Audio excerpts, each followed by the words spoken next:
Doctor, Entonces tú puedes y pensar, lo que sostiene no que eso necesita ningún referéndum. Ese es un error. Y más grave es el error que cometieron los asambleístas, metiendo un transitorio que dice, en este caso no se va a poder, no hay que hacer... es decir, no era necesario mencionarlo. Pero claro que no es necesario, porque entonces, señores, lo que no hizo Trujillo lo van a hacer ahora aquí. Pero yo creo que lo piensen bien. ¿Qué es lo que yo estoy diciendo? Si eso fue acordado, óyeme, acordado y firmado, y fueron a la semanal, óyeme bien, y se ha logrado ese avance, ¿y cómo yo me voy a parar por la cesantía? Porque imagínate que se rompa todo, la cesantía va a seguir, y se rompe el diálogo. La entrevista del Telematutino 11, en una fecha tan especial, porque hoy es el feriado con motivo del Día de la Constitución, que es el 6 de noviembre. Entonces nosotros nos sentimos muy honrados con la participación en esta entrevista del doctor Milton Rey Guevara, expresidente del Tribunal Constitucional, y un hombre con una trayectoria de Estado en diferentes posiciones, pero que al frente del Tribunal Constitucional hizo cosas que han trascendido y que han dado un sitial a esa institución. Doctor, buenos días y de nuevo les reitero, muy honrado con su participación. Buenos días, Jacqueline, buenos días, Ramón. El Buenos que se días, siente doctor. honrado con estar aquí soy yo. Soy un asiduo televidente y ahora me siento mucho mejor. Bueno, un televidente compartiendo que con nos ustedes. distingue. Que nos distingue. Gracias, Y que hoy muy nos honra amable. con su presencia. Muchas gracias. Muy amable. Doctor, nosotros queremos hablar de actualidad, pero también de cuestiones históricas. Yo siempre he dicho que la sentencia 178.13 fue una sentencia histórica, porque marcó un punto de inflexión en términos de nuestra soberanía. Yo imagino la presión que usted como presidente y los demás jueces sintieron en su momento y han sentido a posteriori, y afortunadamente usted, aun cuando no está en el tribunal, usted siempre de vez en cuando sale a la palestra a tratar temas importantes como el de la patria, y cuando el país es presionado por fuerzas desde el exterior.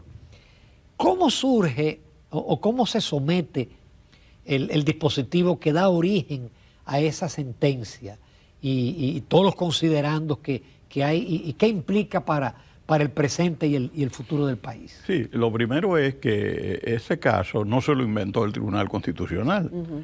Ese caso estaba pendiente de decisión de la Suprema Corte de Justicia, que a raíz de la reforma constitucional del 14 de agosto del año de 1994, tenía como competencia realizar el control concentrado de constitucionalidad. Entonces, ese caso llega de Monteplata, ¿verdad? Y entonces el tribunal lo recibe. Es decir, no se lo inventó el tribunal, no lo buscó el tribunal. Nosotros utilizamos lo que llamábamos el método del acordeón, que era empezar por los recursos viejos y continuar con los nuevos e ir cerrando la brecha poco a poco. Entonces, lo que hizo el tribunal fue sencillamente replicar lo que había expresado la Suprema Corte de Justicia en una sentencia del 2005, y esa sentencia de la Suprema Corte de Justicia decía que los hijos de extranjeros en tránsito no son dominicanos, porque el texto constitucional nuestro desde el año de 1929, antes de la era de Trujillo, en el gobierno de Horacio Vázquez, ese texto constitucional de dos reformas que se produjeron en el año de 1929, decía simplemente que el jus soli tenía dos limitaciones. Primero, los hijos de diplomáticos acreditados en el país, y segundo, los hijos de extranjeros en tránsito. ¿Quién es extranjero en tránsito? Aquel que no tiene residencia legal en el país.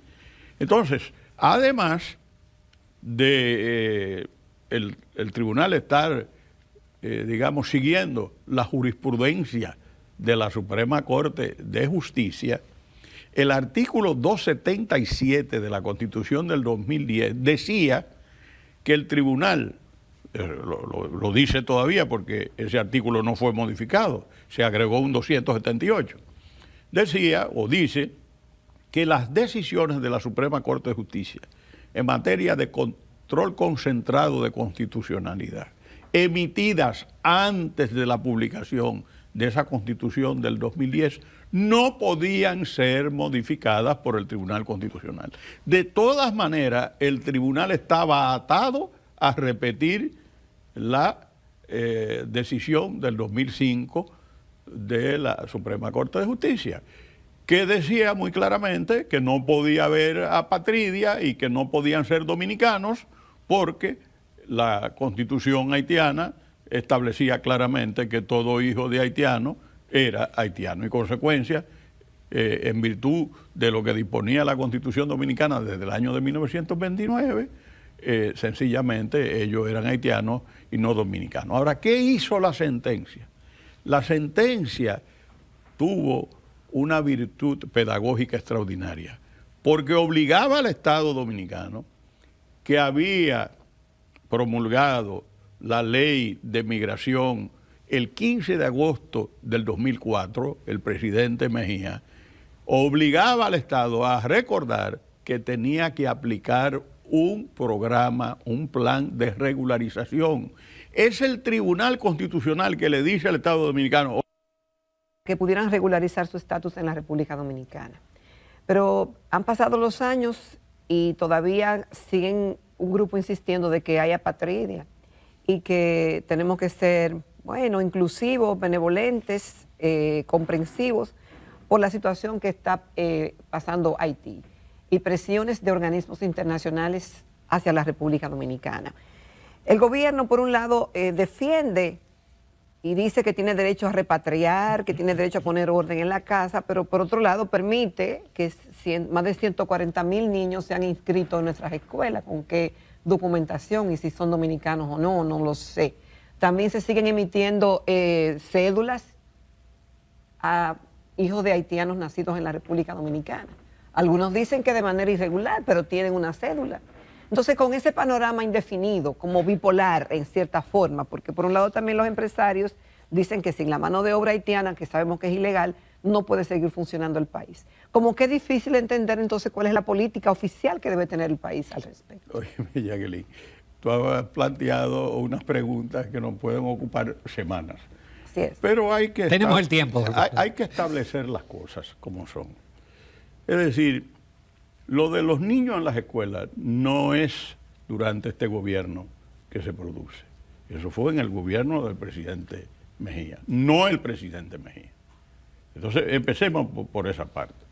Entonces, el tema de la necesidad de obreros, digamos, de la industria de la construcción, todo eso se puede reglamentar, pero hay que hacerlo. ¿Y cómo? Si no tienen papeles. Bueno, pero eso se puede establecer mediante acuerdos y dotar de algún tipo de identificación que no implique la residencia, porque pueden ser temporeros. Pero eso no era, además, el problema es el número también. Quien les habla fue secretario de Estado de Trabajo 4 años. Así es. Y lo primero que nosotros hicimos fue terminar un estudio sobre la industria y la construcción para corregir una serie de atropellos que se hacían y también regular eso. Y no hubo mayores problemas, no había. Ahora, no venía el número de obreros de la construcción, ni tenía la industria de la construcción el desarrollo que tiene. Pero la República Dominicana hace unos años, volviendo ahora, en el periodo pasado del presidente Abinader, hicieron un pacto por Haití, donde no participó la oposición, creo yo, pero un pacto con una serie de principios se está aplicando. Yo realmente lo desconozco, si hay algunas cosas que se han aplicado. Entonces, en esto es necesario la perseverancia, el trabajo continuo. Esas cosas no se resuelven de la noche a la mañana. Hay que estar permanentemente atendiendo a esas cosas. Porque yo te voy a poner la otra cara de la moneda, que es una cosa muy importante. Las parturientas haitianas llegan a la maternidad aquí a Santo Domingo a pie. No llegan a pie, llegan en vehículo. ¿Quién las deja pasar? ¿Quiénes financian esos viajes que cuestan $1,000, $2,000? ¿Quiénes los financian? ¿Cuáles son las organizaciones sin fines de lucro, confesionales o no, que son las que están detrás de eso? O los comerciantes de trata de personas que están detrás de eso. Entonces, yo creo que esos problemas hay que enfrentarlos con sus diversas aristas. Es decir, eso no se puede resolver de golpe, pero si no se hace nada o se hace muy poco, pues nosotros tendremos cada vez mayores dificultades, porque eso es lo que hay que empezar a resolver caso por caso. ¿Por qué nosotros no hemos tratado de fomentar la creación de empresas en la frontera a través de la misma ley de la frontera? De incentivo fronterizo. De incentivo fronterizo. Pero está el caso de Codevi, que es una cosa extraordinaria. 20,000 trabajadores, 18,000 haitianos y 2,000 dominicanos. Pero esos 18,000 haitianos cruzan todos los días para Juana Méndez. ¿Por qué nosotros no desarrollamos ese modelo?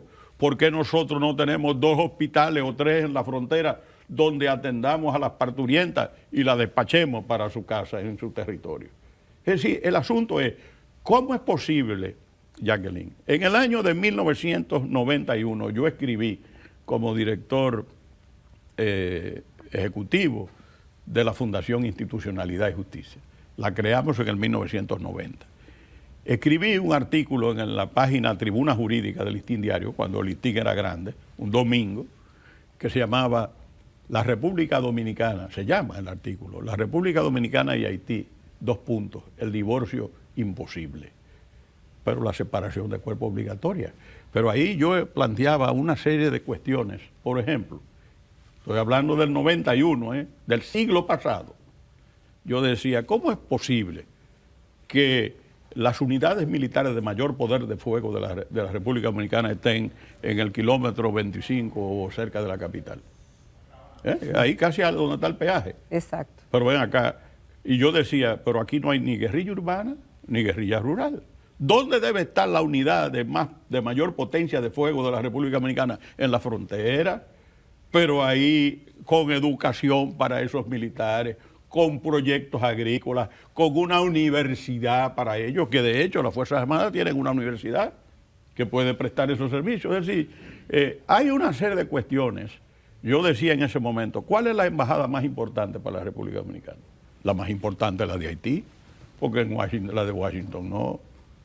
En Washington probablemente las cosas son como dice Washington, probablemente. Estoy hablando cuando escribí en el 91. Y por supuesto nosotros no tenemos un margen de acción muy grande en esa embajada. Sin embargo, en la de Haití, nosotros debemos tener nuestro mejor embajador, nuestras mejores instalaciones, todas esas cosas.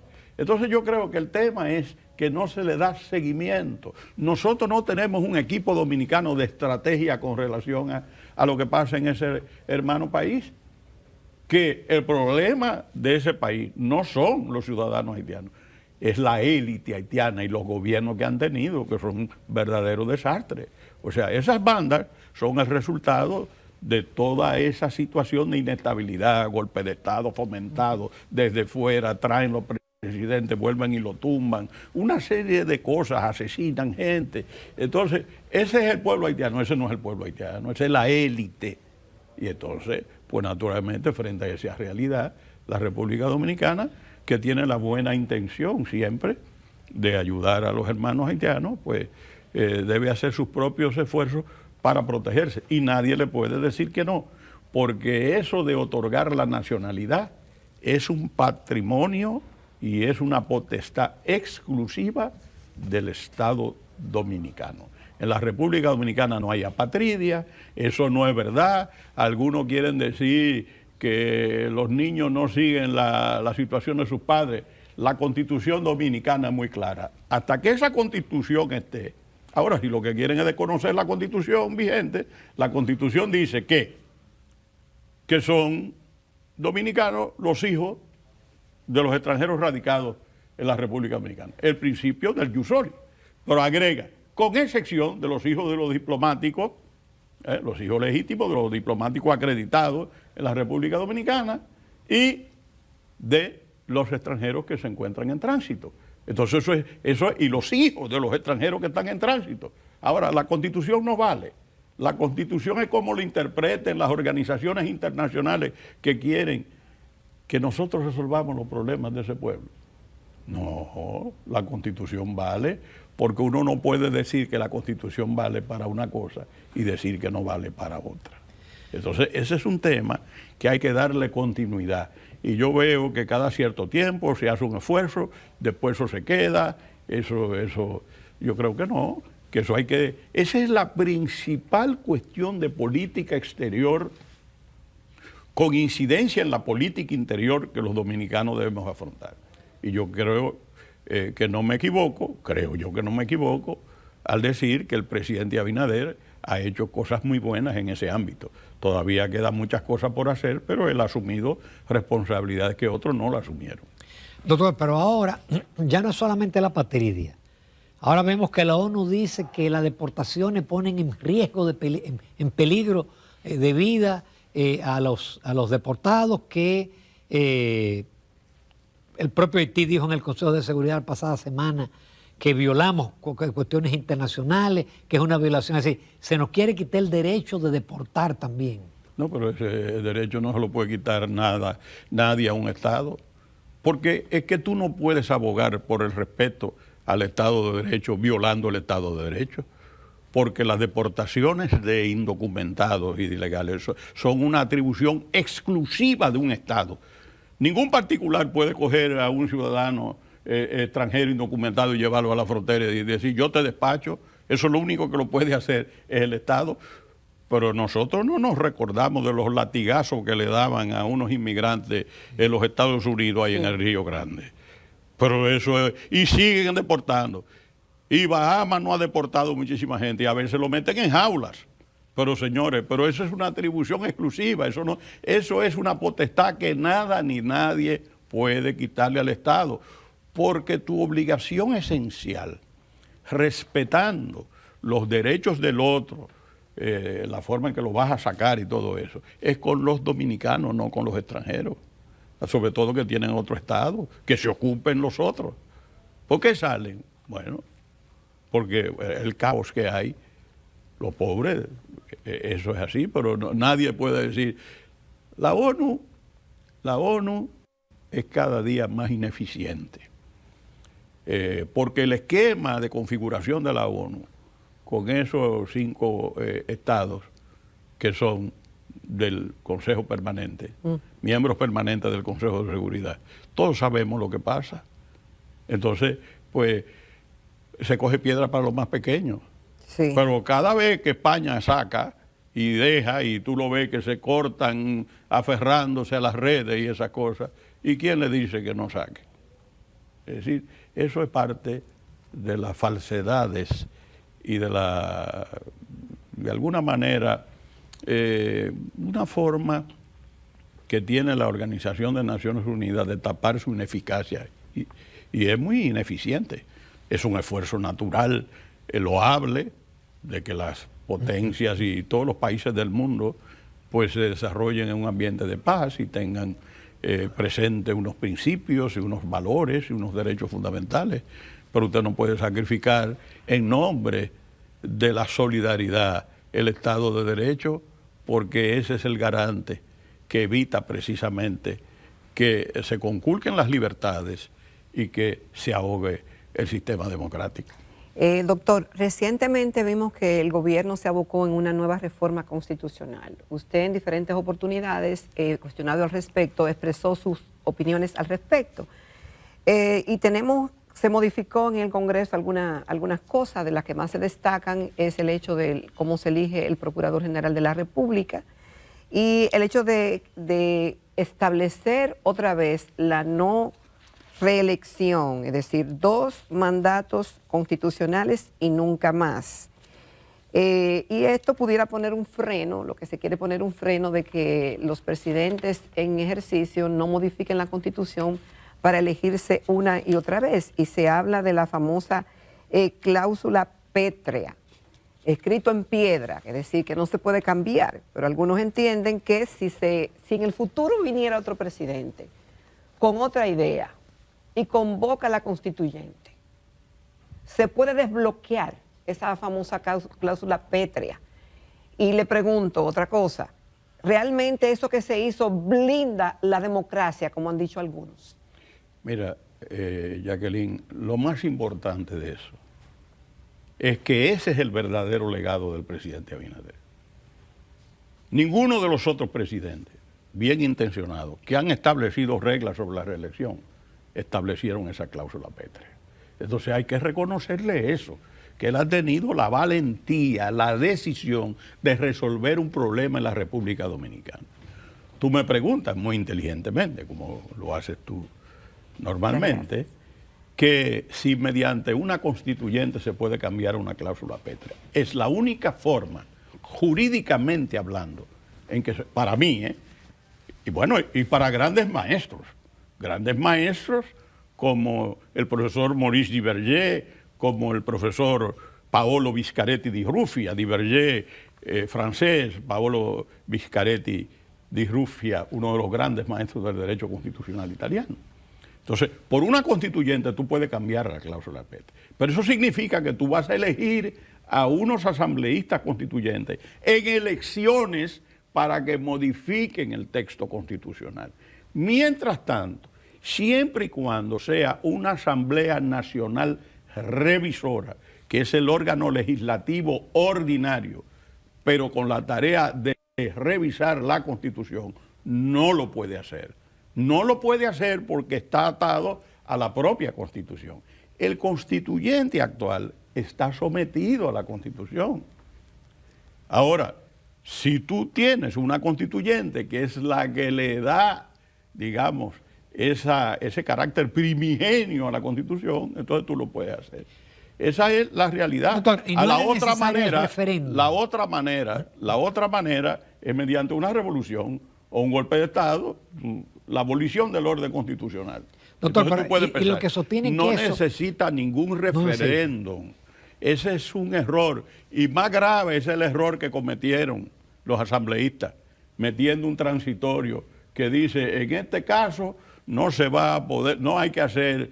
es decir, no era necesario mencionarlo. Pero claro que no es necesario, porque ese mecanismo, esas dos instituciones que están en las cláusulas pétreas, existen ya en la Constitución. La Constitución Dominicana, desde el año de 1875, dice que no puede haber alteración del régimen, decía en ese momento el régimen republicano, democrático, entonces alternativo y responsable. Entonces, ven acá, lo dice esta Constitución, porque cuando habla de los poderes públicos dice la misma Constitución que no se puede cambiar. El sistema de gobierno será civil, democrático, republicano y representativo. Eso no es nuevo, eso está en la Constitución. Entonces se lleva a una cláusula pétrea. Ninguna reforma podrá versar sobre la forma de gobierno, que deberá ser siempre civil, republicano, democrático y representativo. Lo mismo pasa con el tema de la reelección. En el artículo 124 se dice 2 periodos y nunca más. En consecuencia, eso forma parte de la Constitución, no del procedimiento, porque el procedimiento de la reforma constitucional está claramente en los artículos 119, eso está en los artículos 119 y 120. Bueno, yo tengo aquí la vieja Constitución, no tengo la nueva. Vamos a buscarlo para que ustedes lo vean. El artículo 124 de la Constitución dice: el Poder Ejecutivo, de la Constitución del 2010, el Poder Ejecutivo lo ejerce el presidente o la presidenta de la República, que será elegido o elegida 4 años por voto directo. El presidente o la presidenta de la República podrá optar por un segundo periodo constitucional consecutivo y no podrá postularse jamás al mismo cargo ni a la vicepresidencia de la República. Ahora, Veamos ahora el artículo 268, para que ustedes vean cuál es la situación. Y ese artículo 268 dice: forma de gobierno. Ninguna modificación a la Constitución podrá versar sobre la forma de gobierno, que deberá ser siempre civil, republicano, democrático y representativo. Entonces, cuando uno se da cuenta de cuál es el procedimiento para la reforma, eso está, ustedes lo ven aquí, la reforma, el 267, el 269, el 270, ese es el procedimiento de reforma constitucional. Eso no es reforma lo que se ha incorporado, no es procedimiento lo que se ha incorporado al texto constitucional. Ahora, ese es un punto de vista. Yo no lo comparto.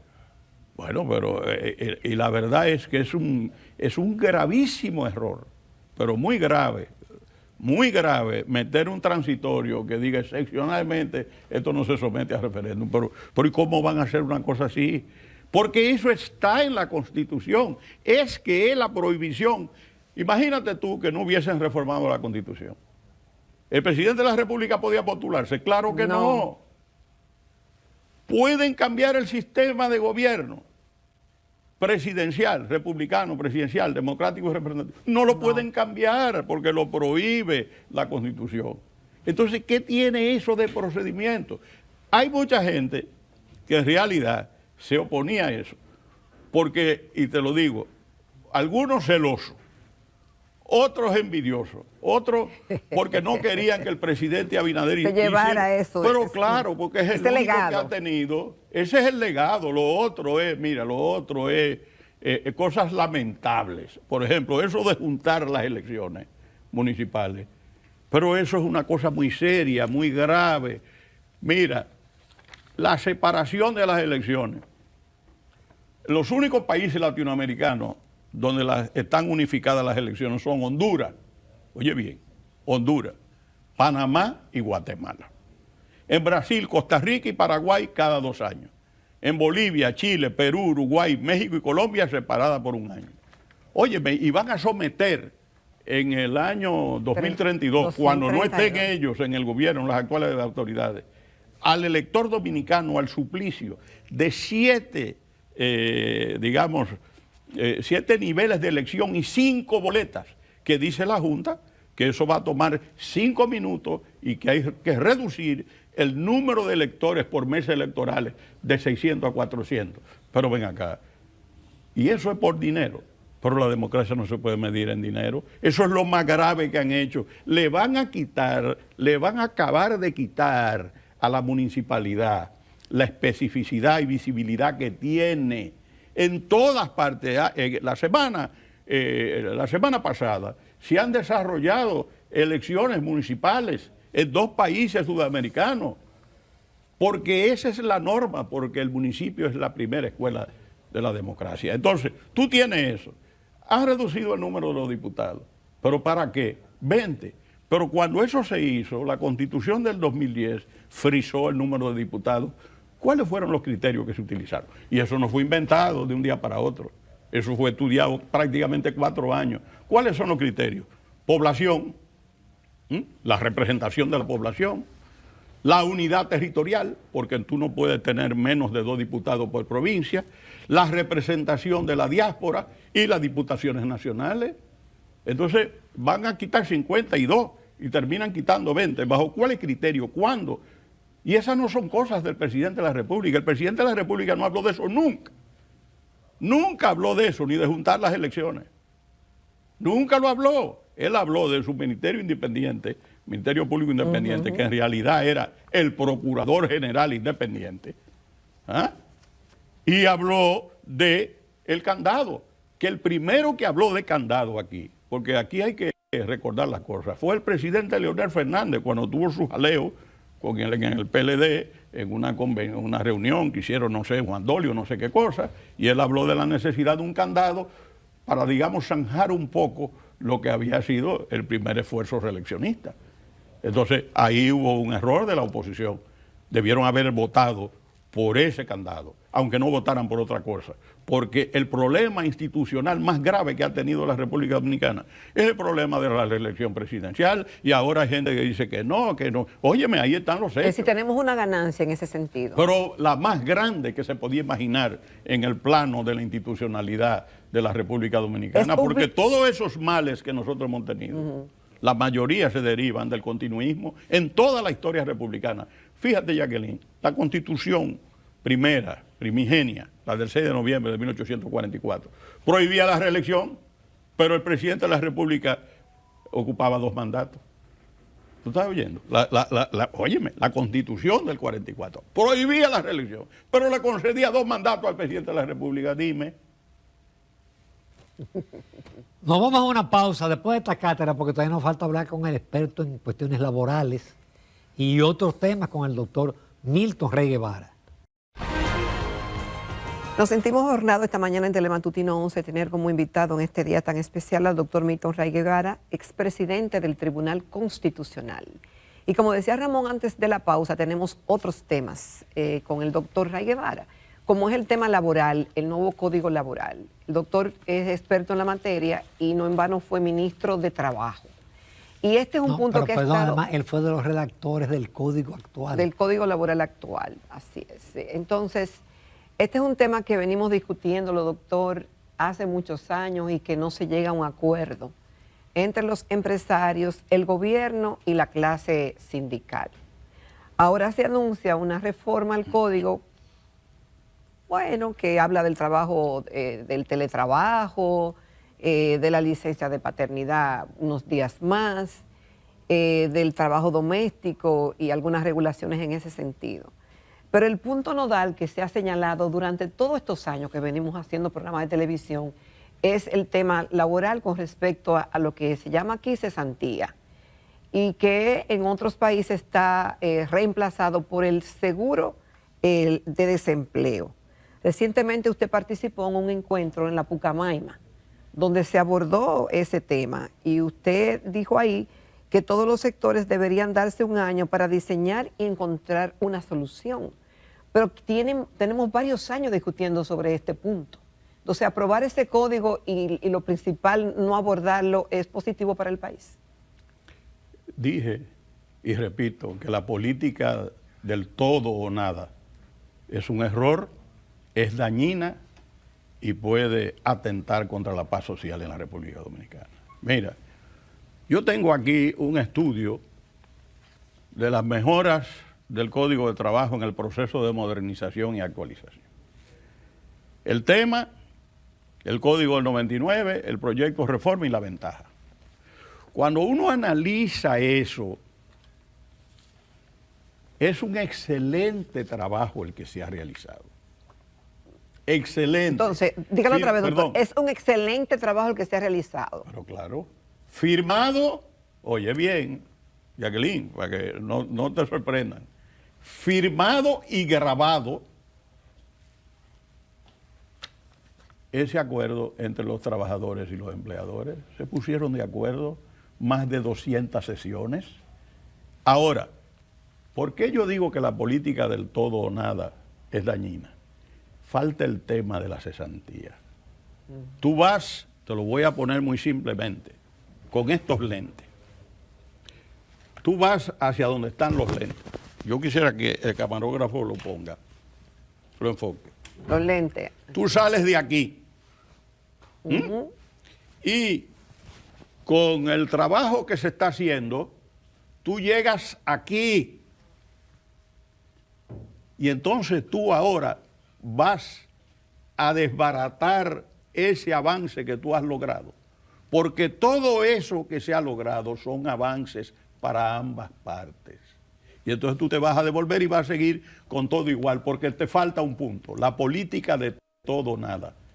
Pero eso es gravísimo, porque eso va a destruir la paz social en la República Dominicana. ¿Qué fue lo que yo planteé? ¿Qué va a destruir la paz social en la República Dominicana? Que no se aproveche este acuerdo que está firmado y grabado, que no se aproveche este acuerdo para modificar el Código de 1992. y lo está diciendo una persona que fue redactor del Código de 1992, y yo pudiese estar contento de que no lo modifiquen. Al contrario, mira, en el año de en el 2008, yo escribí en el Listín Diario.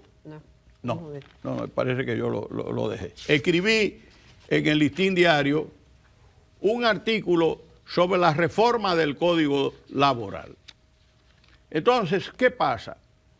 Cuando tú ves que hay acuerdo, por ejemplo, en el establecimiento, claridad a la hora de determinación si pago de prestaciones, expansión de personas que pueden prestar los servicios en lugar de los conocimientos científicos, descanso de media hora y varios de por lo menos 15 minutos, la posibilidad de dar por lo menos tiempo de descanso, establecimiento de jornadas 12x3 posibilidad, y 12x4, posibilidad de acuerdo en ese sentido, cambio de libro a constancia, el trabajador firma la constancia, no tiene que firmar el libro de registro, se suspende plazo para despedir en vacaciones, posibilidad de despedir el trabajador cuando entre de sus vacaciones, juez no puede suspender la cuota litis, el juez podrá suspender el cobro ahora por parte de abogados que tiendan a paralizar la conciliación, facilita los acuerdos entre las partes. Actualmente no existe un juez especializado con conciliadores, se crea el juez especializado, hay mayores probabilidades de acuerdos más favorables que un litigio. Actualmente, antes de este proyecto, no hay obligatoriedad de presentación del trabajador a los juicios, ahora es presentación obligatoria del trabajador, eso da la posibilidad de llegar más fácil a un acuerdo con el trabajador presente.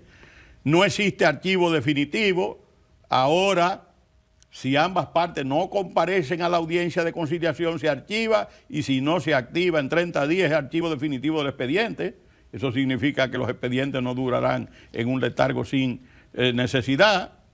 Libertad de pruebas sin especificación actuales. Ahora se especifica que medios telemáticos son pruebas. Esa es una adecuación a la jurisprudencia. Otra cosa, la sentencia actualmente ejecutoria al tercer día de notificada, ahora se habla de la sentencia ejecutoria en la octava franca de su notificación en todas las instancias. Eso mejora la posibilidad de no tener embargos ejecutorios. El embargo antes no debía ser grabado. Ahora el embargo deberá ser grabado a pena de nulidad. Más seguridad para la empresa. Muebles podían ser retirados de la empresa con los embargos. Los muebles no se podrán retirar hasta venta en pública subasta. Más seguridad para las empresas. No necesidad de ejecutar garantía monetaria primero. Ahora, obligatoriedad de ejecutar garantía monetaria antes de cualquier otro embargo. Más seguridad para la empresa. Antes, el empleador debía realizar oferta real de pago. Ahora, el empleador puede hacer oferta real de pago y depositar también en cuenta del trabajador. Más facilidad de pago en relación a compromisos con el trabajador. Límite de 80 horas trimestrales. Ahora habrá un límite de 120 horas trimestrales. Aumento de las horas extraordinarias posibles por trimestre. Oferta real de pago debe ser analizada por el juez. Ahora, oferta real de pago no aceptada tiene carácter liberatorio hasta el monto ofertado inmediatamente. Mira, otra cosa.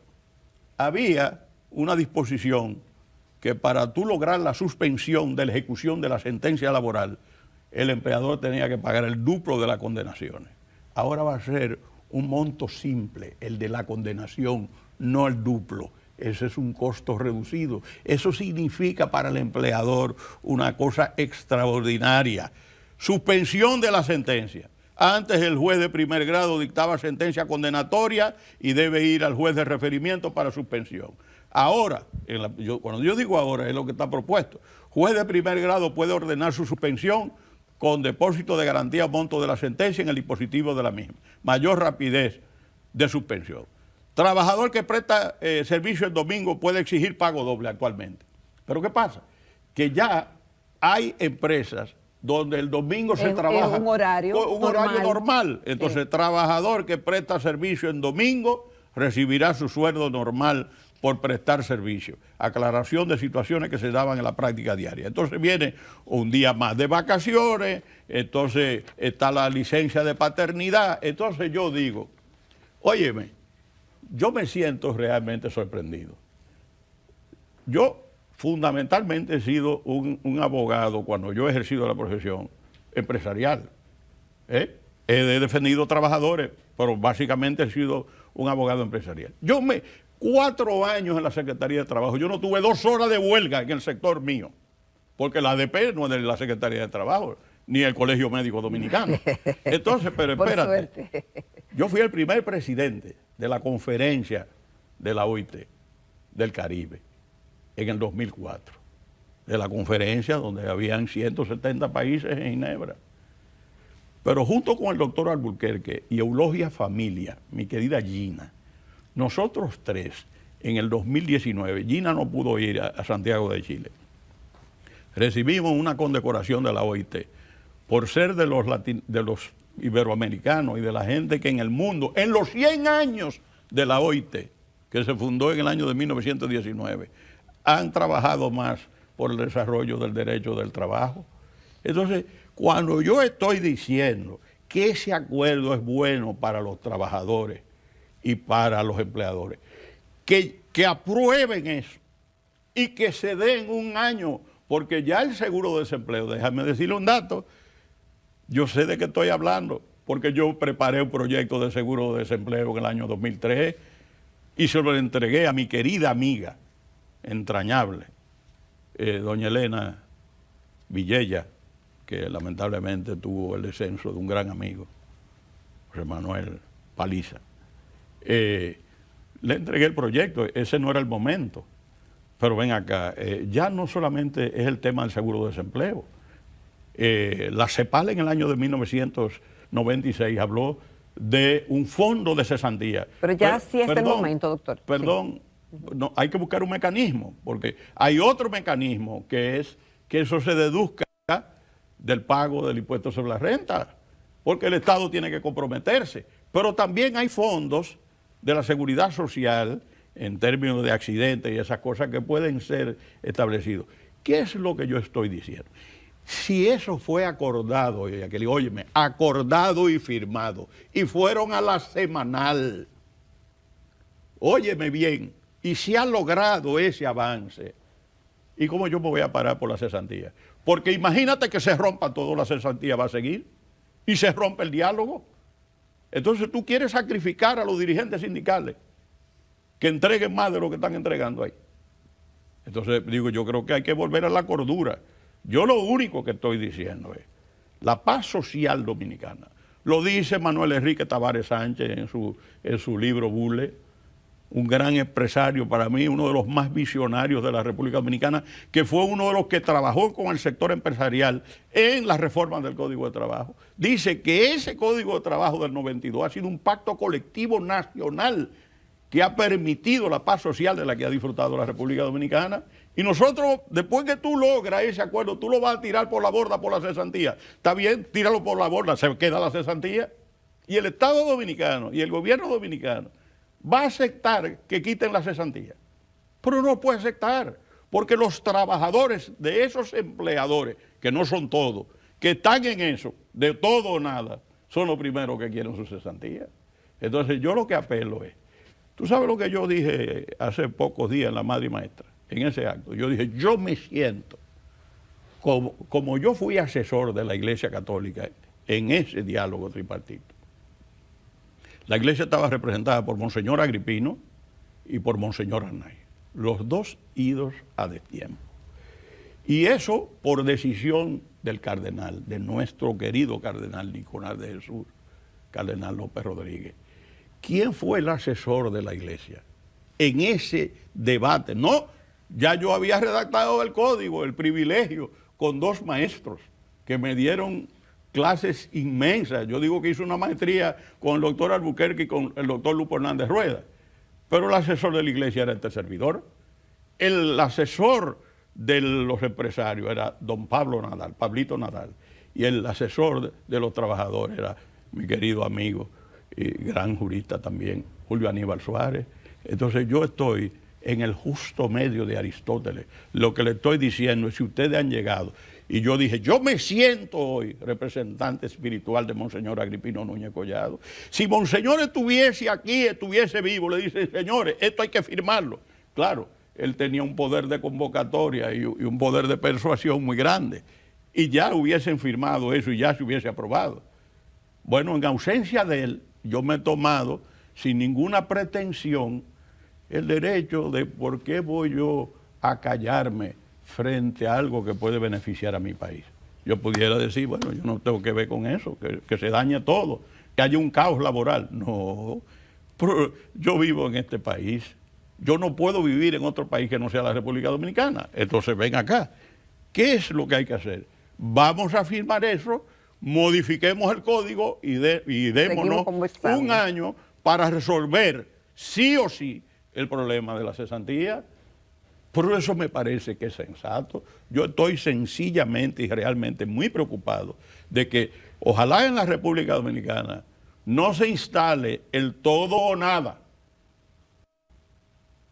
O el todo o nada conduce al enfrentamiento, a la fractura social, a la terminación de la paz social, que ha sido la fuente primigenia de ese crecimiento económico, mal distribuido. Uno puede decir, pero no se puede distribuir si no hay crecimiento. Exacto. El hecho que digan que es mal distribuido quiere decir que hay crecimiento.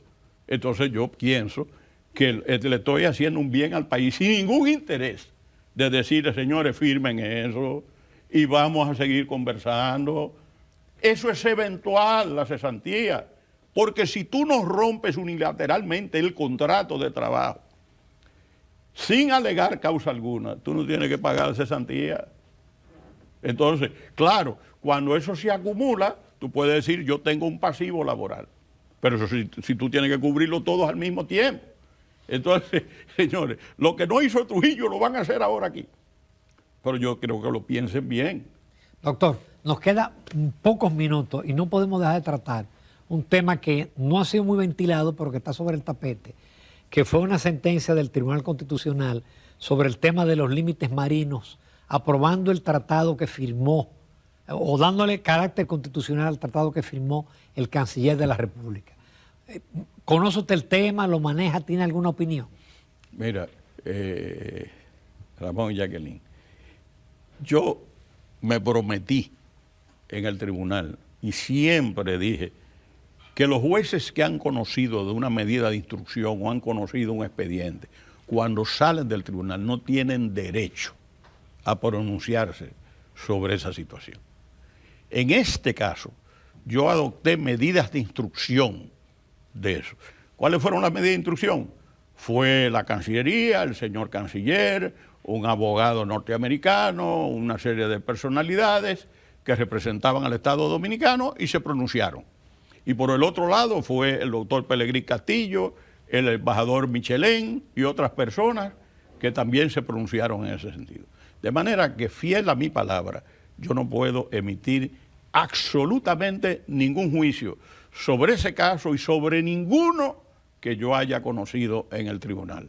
Me parece que lo otro es realmente actuar desapegado a lo que deben ser los principios de conducta de un juez constitucional y de cualquier juez. Ahora, si aparece un caso nuevo de algo que llevan al tribunal, yo tengo derecho a opinar, porque yo soy abogado y soy consultor.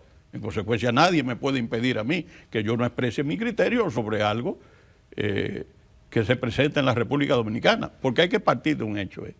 Ya a mi edad, a pesar de que la gente me dice, pero qué joven está. Exacto, tiene que dar la fórmula, doctor. A pesar de que yo me lo creo, señores, yo soy un anciano.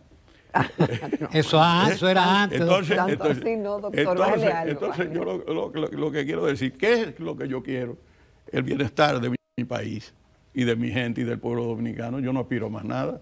Yo he sido bendecido por el pueblo dominicano, por Dios y por María de la Altagracia, abundante y generosamente. Entonces yo no tengo agenda oculta, no tengo hachas que afilar. Lo que quiero es que las cosas se sigan desarrollando en paz y armonía, sobre todo en un mundo tan convulso, tan complicado, donde hay una batalla cultural, donde muchos valores ancestrales están siendo tirados por la borda y además la guerra, gastando dinero en guerra, cuando hay tanta gente muriendo de hambre, sin medicina, sin empleo, los ecosistemas falleciendo, los mares languideciendo y gastando cuarto en guerra, millones, cientos de millones, 40, 60 mil millones, 100 mil. Pero el Señor debe estar muy preocupado con lo que está haciendo la humanidad. Doctor, Así es. solamente nos resta agradecer la cátedra que usted nos ha dado, incluyendo esa última, pero todo lo que usted ha tratado yo pienso que el televidente y que los hacedores de política deben tomar en cuenta, y los congresistas, y los trabajadores, y los empresarios con el tema del código, de la modificación al código. De nuevo, muy agradecido Dios que en un día tan especial te oiga, Ramón, y usted, Jacqueline también. Gracias, doctor. usted haya accedido a esta entrevista. Me he sentido muy bien, porque ustedes construyen ciudadanía a través de sus programas.